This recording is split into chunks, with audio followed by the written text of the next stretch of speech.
계신 분 또 한 번 인사합니다. 주님의 이름으로 사랑하고 축복합니다. 주님의 이름으로 사랑하고 축복합니다.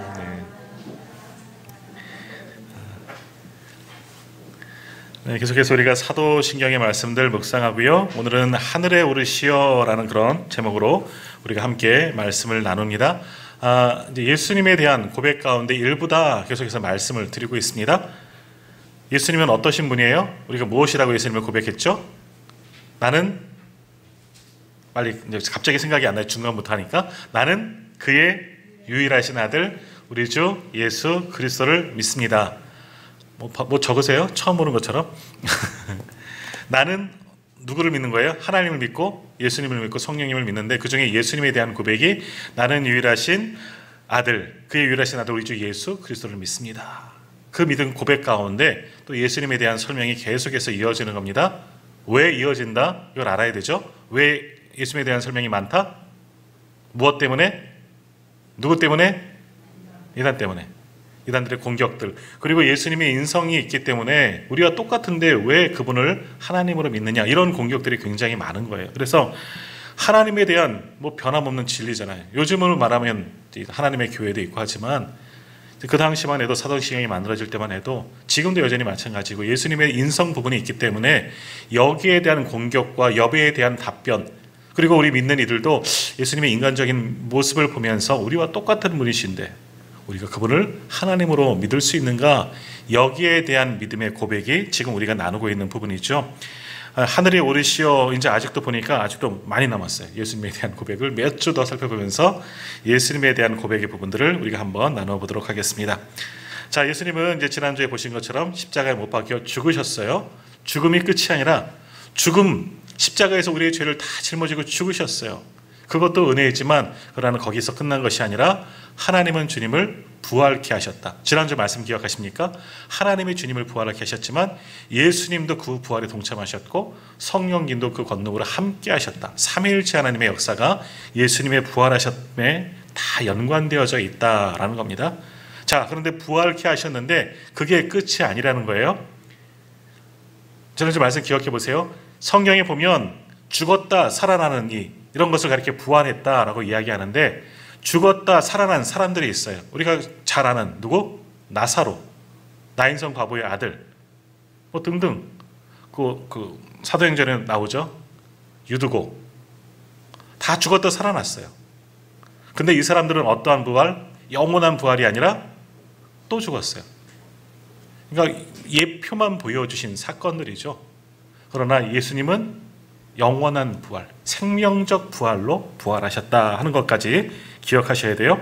자, 그런 다음에 어떻게 하셨느냐라는 거죠. 오늘 말씀이 이제 그거예요. 부활하신 이후에 예수님께서 어떻게 하셨습니까? 바로 하나님 나라 가셨나요? 오늘 우리 읽은 말씀에 나오는데요. 40일 가까이, 이제 위에 좀 나오고 됐는데 40일 정도 이 땅 가운데 머무시다가 많은 사람들이 보시는 앞에서 승천하셨다. 하나님 나라로 올라가셨다. 거예요. 제자들과 함께 따르는 무리들과 함께 그 보는 무리들 앞에서 그 모습 그대로 하나님 나라를 올라가신 승천하신 기사 그것도 우리가 믿어야 된다라는 겁니다. 오늘 이제 하늘에 오르시어 예수님의 승천에 대한 그런 이야기예요. 자, 그렇게 예수님께서 하늘로 올라가셨을 때 많은 사람들 앞에서 그 보는 무리들 앞에서 성지순례 가면 승천교회가 있다잖아요. 거기 보면 저는 안 가봐서 모르지만 뭐가 있느냐? 발자국이 있어요. 발자국을 이렇게 그 돌판처럼 만들어 놓고 여기가 예수님이 승천하신 자리. 근데 사실은 믿음이 떨어지는 이야기지만 거기가 승천하신 자리인지 아닌지 정확히 모르죠. 예수님께서 얼마나 점프를 빵 하셨으면 발자국이 딱 찍혀서 지금까지 있겠습니까? 그 정도쯤이다라고 이야기를 하는 거예요. 근데 승천하실 때 그렇게 올라가실 때 하늘로 올라가셔서 구름에 가려서 이제 보이지 않게 되었다. 하나님 나라로 가셨으니까. 그런데 그때 어떤 일이 일어났다 말씀하죠. 오늘 본문에 9절에서 11절 말씀 보면요. 그렇게 올라가실 때 10절 말씀 보십시오. 올라가실 때 제자들이 자세히 하늘을 쳐다보고 있는데 흰옷 입은 두 사람이 그들 곁에 서서 어찌하여 너희가 그것을 보고 있느냐. 올라가신 그대로 또다시 오실 것이다. 지금 승천하셨지만 하나님 나라로 올라가셨지만 예수님은 다시 이 땅 가운데 재림하실 것이다. 그때가 하나님 나라의 이제 완성이 되어지는 때다라는 겁니다. 자, 이러한 일들이 예수님께서 승천하실 때 이루어진 일들입니다. 자, 그런데 예수님께서 이렇게 하늘로 올라가셨다라고 말씀하고 있는데요.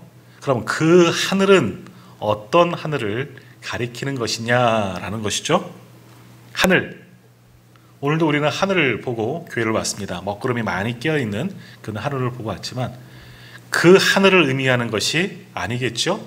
그렇다고 여기서 성경에서 말씀하고 있는 하늘, 보이지 않는 어느 상징적인, 우리가 하나님 나라, 하늘나라 보통 그렇게 얘기하는데 그저 상징적으로 말하는 그런 하늘도 또한 아니다라는 겁니다.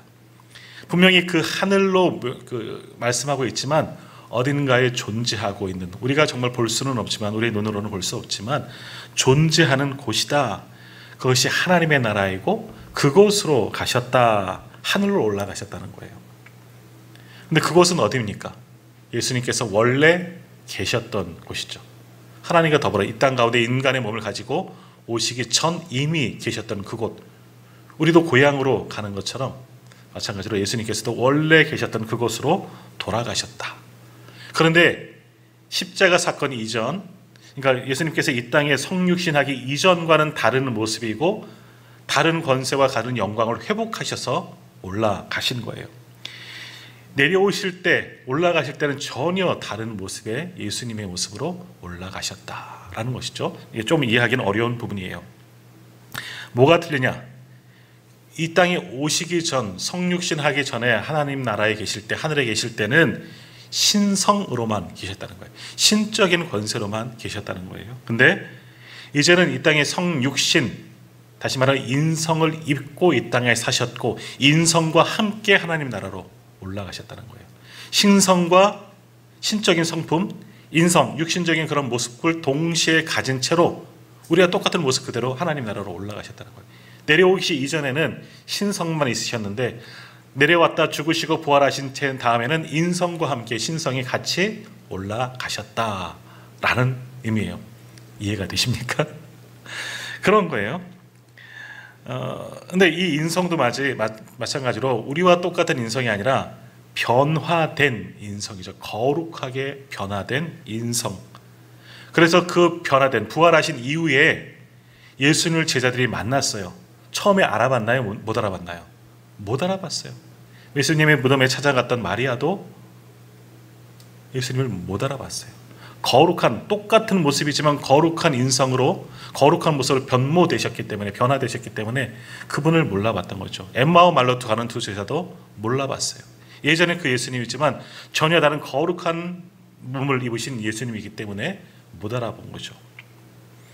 자, 마찬가지에 우리도 마찬가지로 부활하게 되면 나중에 우리의 몸도 깨어나서 영육이 하나가 되어지면 거룩한 그런 모습으로 변화가 된다는 것을 보여주는 사건이 바로 예수님의 승천 사건이다라는 겁니다. 자, 예수님의 부활하셔서 승천하셔서 이제는 하나님 나라 가셨는데 신적인 권세를 가지고 계시기 때문에 신적인 모습은 우리 가운데 또한 거하실 수가 있는 거예요. 인간적인 모습으로는 거하실 수는 없지만 신적인 모습은 여전히 우리 가운데 남아있다라는 것이죠. 그래서 예수님의 신적인 모습을, 신성을 가지신 모습을 만난 사람들의 이야기가 성경에 또 몇 차례 기록되어져 있습니다. 대표적인 예가 사도 바울이죠. 육신의 예수님, 인성을 가지신 예수님을 만나는 것이 아니라 신성만 가지시고 이 땅 가운데 계셨던 예수님을 만난 사건이 나오는 겁니다. 사도행전 9장 3절에 보면 이런 말씀이 있습니다. 사울이 길을 가다가 다메섹에 가까이 이르더니 호련히 하늘로부터 빛이 그를 둘러 비치는지라 하면서 예수님이 사도 바울을 만나시는 장면, 우리가 다 잘 알 겁니다. 사도 바울의 회심하는 장면이죠. 그때 만난 예수님이 어떠한 예수님이냐? 육신만, 이 땅 가운데 육신으로 계셨던 그 예수님이 아니라 똑같은 이시지만 승천하셨던 예수님, 그리고 신성으로 우리 가운데 보여주시는 예수님을 만난 거예요. 그러니까 승천 이전의 모습이 아니라 승천 이후의 그 예수님의 모습을 만나게 되었다. 그래서 혼혈이 하늘로부터 빛이 그를 둘러 싸서 그 가운데 사울아 사울아 하는 그 음성을 듣고 주님을 만나고 회심하게 되고 변화되었다라는 거죠. 훗날 그때 만난 기억을 떠올리면서 사도 바울이 또 한 번 그때 상황을 이렇게 고백하는데요. 사도행전 26장 13절에 보면 이런 고백을 해요. 왕이여 정오가 되어 길에서 보니 하늘로부터 해보다 더 밝은 빛이 나와 내 동행들을 빌러 비추는지라. 자, 여기서 말하는 빛은 뭐냐? 이런 빛, 아주 밝은 햇빛이 아니라 예수님의 신성이 뿜는 거룩한 빛이라는 겁니다. 그래서 거룩한 신적인 존재로 주님이 임재하신 것을 만났다라고 고백하는 겁니다. 모세가 하나님을 만났을 때도 이런 모습이었겠죠. 호렙산에 올라가서 만난 하나님의 모습, 떨기 불꽃 속에서 만났지만 또 시내산에 올라가서 십계명을 받을 때에도 거룩한 하나님을 만났을 때 얼굴이 변하게 되었다 하잖아요. 마찬가지로 사도 바울도 그러한 신성을 갖추신 예수님을 만났기 때문에 큰 밝은 빛을 보았다, 그렇게 말씀하는 겁니다. 이전 같았으면 베드로나 다른 제자들과 같이 그런 육신을 입으신 인성을 갖추신 예수님을 만났겠지만 승천 이후에 우리도 만나는 예수님은 신성을 갖추신 예수님을 지금 우리도 만나게 된다라는 겁니다. 자, 우리가 오늘도 요한계시록의 말씀을 보았습니다. 요한계시록은 누가 쓴 책이죠? 네, 답을 다 말했는데 요한계시록이잖아요. 요한이 쓴 계시록이잖아요. 사도 요한이 주님의 말씀을 듣고 기록한 책이잖아요. 그러니까 사도 요한, 예수님의 제자 요한이에요. 요한계시록 1장 7절에 보면 사도 요한도 예수님을 만나고 그분을 통해서 주님의 말씀입니다. 우리가 7교회 주신 말씀도 보았지만 자기에게 말씀하시는, 자기에게 찾아오신 예수님이 어떤 분이신가 7교회를 향해서 여러 가지로 묘사하고 있지만 이렇게 말해요. 신성을 갖춘 예수님을 찾아왔을 때 내가 만난 예수님이 어떤 예수님이냐? 사도 요한은 이렇게 말합니다. 요한계시록 1장 17절에 보면 내가 볼 때에 그 발 앞에 엎드려져 죽은 자같이 되매 그가 오른손을 내게 얹고 이르시되 두려워하지 말라, 나는 처음이요 마지막이니. 형체를 가지신데 정확하게 어떤 묘사로 나오지는 않지만 거룩하기 때문에 예수님을 보니 어떻게 돼요? 두려워서, 경외로워서 거룩한 그 성품 앞에 하나님과 동일한 본체를 가지신 분이기 때문에 엎드릴 수밖에 없어서 내가 어떻게 되었다? 죽은 자같이 되었다.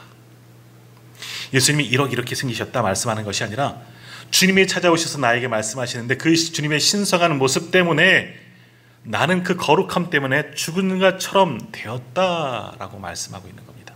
사도 요한이 만난 예수님에 대한 고백인 거예요. 자, 그러면 우리도 그러한 예수님을 지금 만나는 겁니다. 우리가 지금 주님을 만난다, 또 우리 가운데도 주님을 만나신 분, 나에게 찾아오시는 분이 있는데 그분은 인적인 인성을 갖추신 그런 예수님의 모습이 아니라 우리가 똑같은 어떤 형체는 있겠죠. 그러나 육신을 가지신, 만져보고 이런 예수님이 아니라 신성을 갖추신 예수님을 우리가 지금도 만나게 된다라는 겁니다. 예수님은 그러므로 우리가 도저히 상상할 수 없는 영광을 받고 계시는 분이시고요. 하나님 보좌에 앉아 계신 분, 이것에 대해서는 또 다음 주에 다다음 주 정도 되겠네요. 다음 주에부터 다음번에 우리가 말씀을 또 나누겠지만 정말 지극히 거룩한 본체 신성을 회복하셔서 하나님 나라에 계시고 신성이시기 때문에 그 보좌에만 계신 것이 아니라 하나님 나라 하늘 위에 계신 것이 아니라 또 이 땅으로도 신성의 모습을 가지고 우리에게 오신다라는 겁니다. 그분을 우리가 주님을 만나는 겁니다.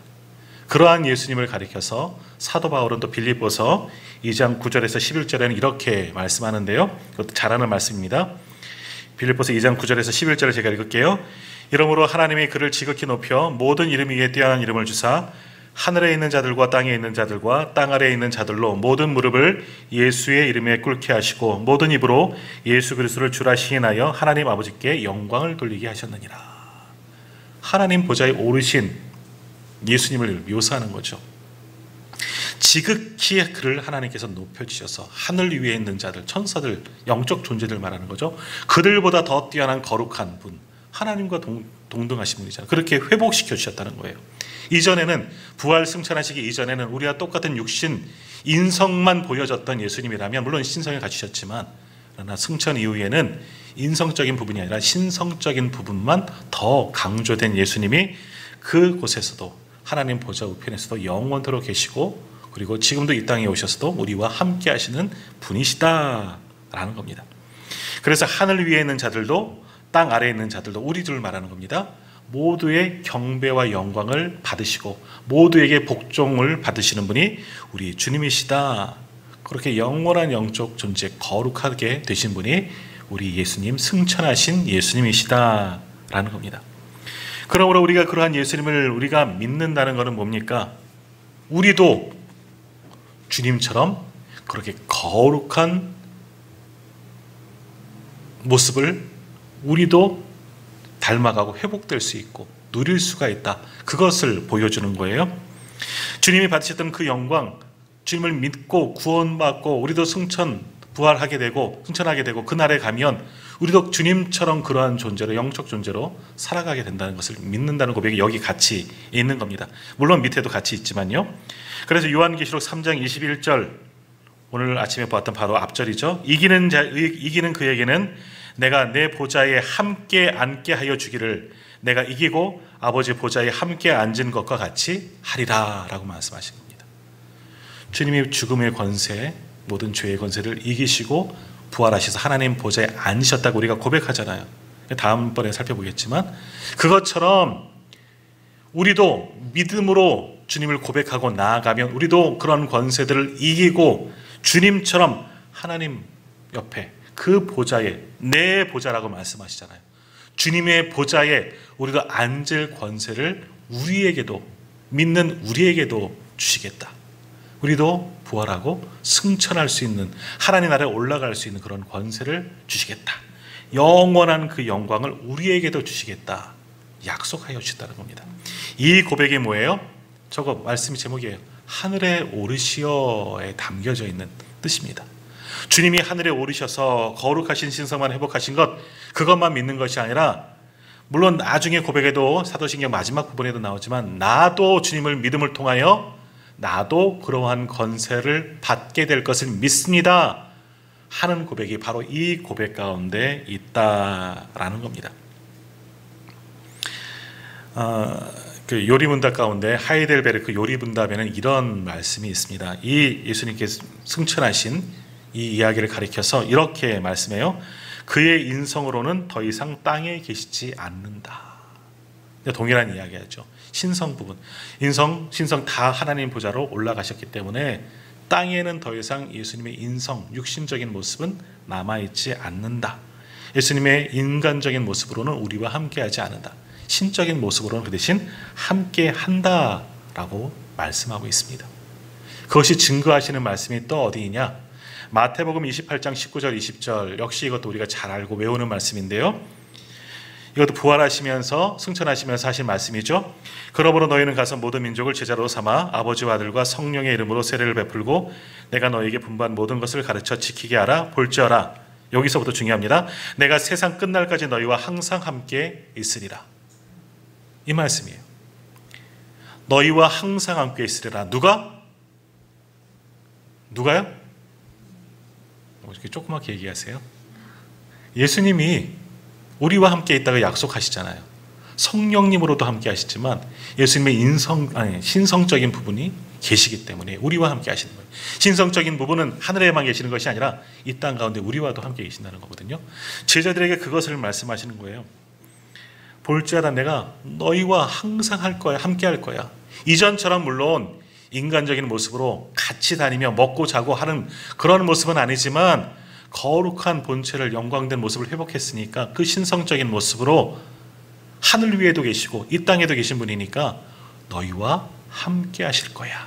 그것을 주님께서 약속하여 주셨다는 겁니다. 왜 이런 약속을 주셨을까? 역시 아침에도 마치 말씀이지만 우리는 연약하기 때문에, 오늘 우린 주여 우리는 연약합니다 찬양했잖아요. 같은 맥락이에요. 우리는 연약하기 때문에 주님께서 명령을 주셨지만 지상 명령, 지상 대명령, 땅 끝까지 이르러 제자 삼아라, 복음을 전하라, 복음의 증인이 되라 명령 주셨지만 우리가 감당할 수 없기 때문에 쓰러지고 넘어지고 시험 들고 좌절하고 그러기 때문에 너희만 보내지 않을게. 누가 같이 한다? 예수님이 함께 한다. 내가 너희와 항상 함께 할 거다. 언제까지? 영원히 항상, 세상 끝날까지, 주님이 다시 오실 그날까지 내가 너희와 신성적인 예수님이 함께 하실 거야. 염려하지 말아라 라고 말씀하는 거예요. 그러므로 오늘 그 예수님이 오늘 이곳에도 계신 줄 믿습니다. 마태복음 18장 20절에 보면 이런 말씀도 있습니다. 두세 사람이 내 이름으로 모인 곳에는 나도 그들 중에 있느니라. 이것은 교회를 말씀하는 거죠. 두세 사람이 내 이름으로 모인 곳이 교회입니다. 세례 교육을 할 때 교회가 뭐냐? 주님의 이름으로 모인 곳이 교회다. 두세 사람이 내 이름으로 모인 곳이 교회다. 그들 중에 누가 있다? 오늘 답은 다 예수님이에요. 예수님이 계신 거예요. 주님이 계시는 거예요. 주의 성령님도 함께 하시지만 주님도, 신성적인 주님도 함께 계시다라는 겁니다. 하나님의 자녀들이 모인 무리들이 적든 많든 상관없고, 그곳에는 주님의 이름으로 모인 모든 것에는 예수님도 함께 하신다. 임마누엘 하나님 되어주신다 하는 이야기입니다. 다시 묻겠습니다. 오늘 이곳에도 우리 예수님이 계신 줄 믿습니다. 아멘. 오늘 우리도 주님의 이름으로 모이지 않았습니까?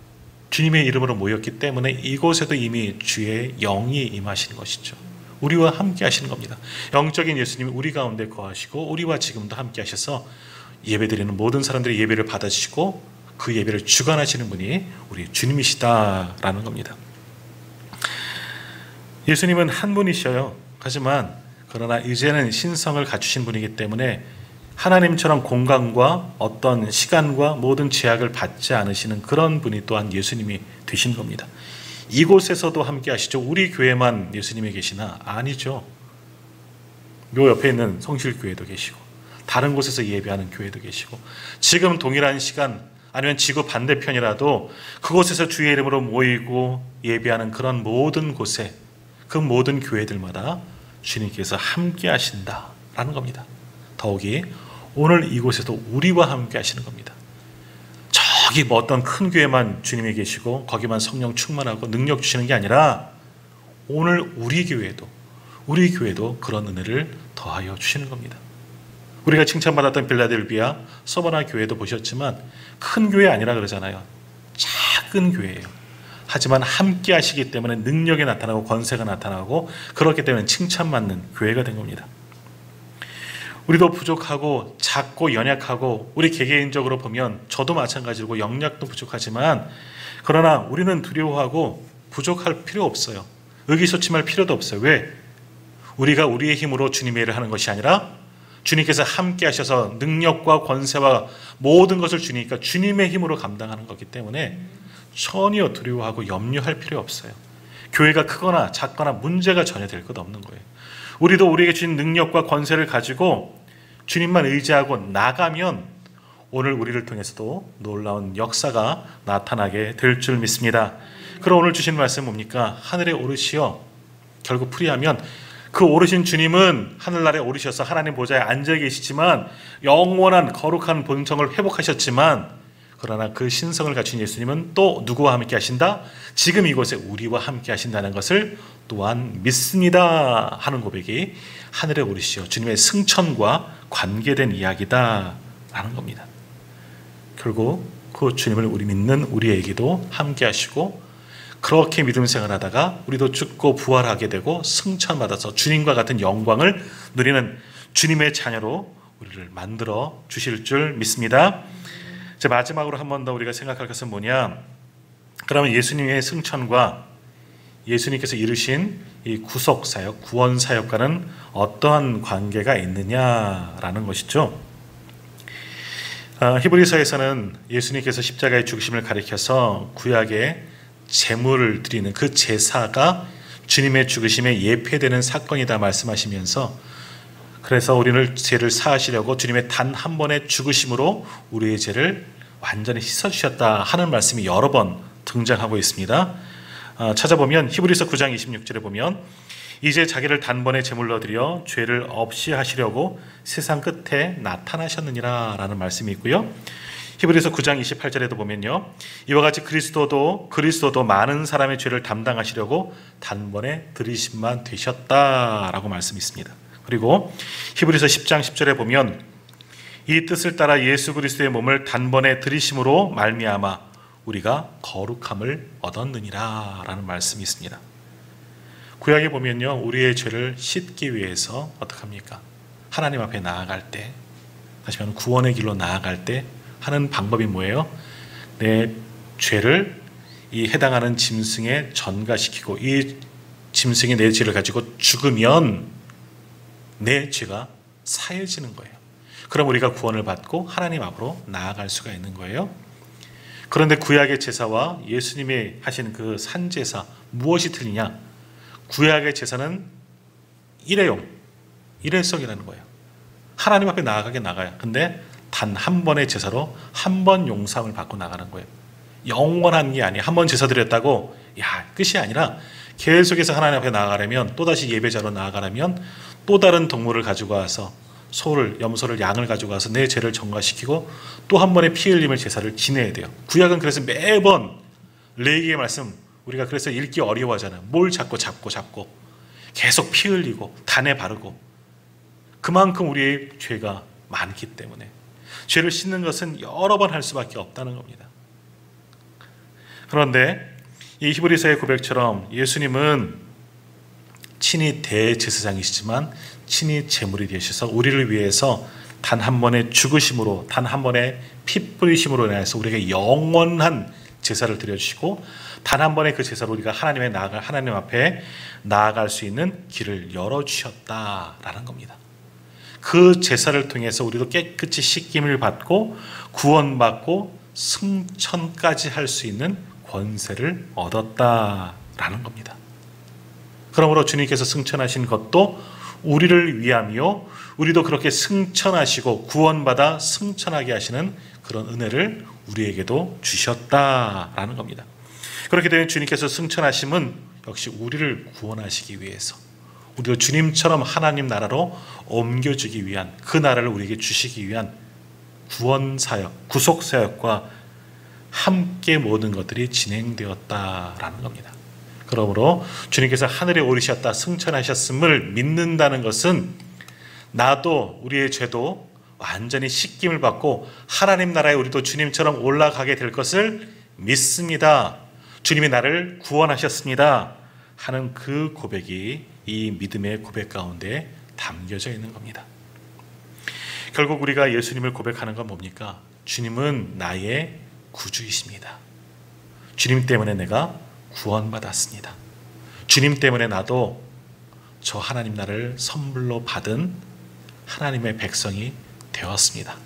그 나라에서 영원히 살게 될 것을 믿습니다. 오늘 이 고백처럼 나도 주님의 보좌, 내 보좌를 주신다 약속하셨으니 그 보좌를 받게 될 것을 믿습니다 하라는 이 모든 고백이 바로 오늘 말씀의 제목, 하늘에 오르시어 주님의 승천하셨음을 믿는 이 고백에 담겨져 있다라는 겁니다.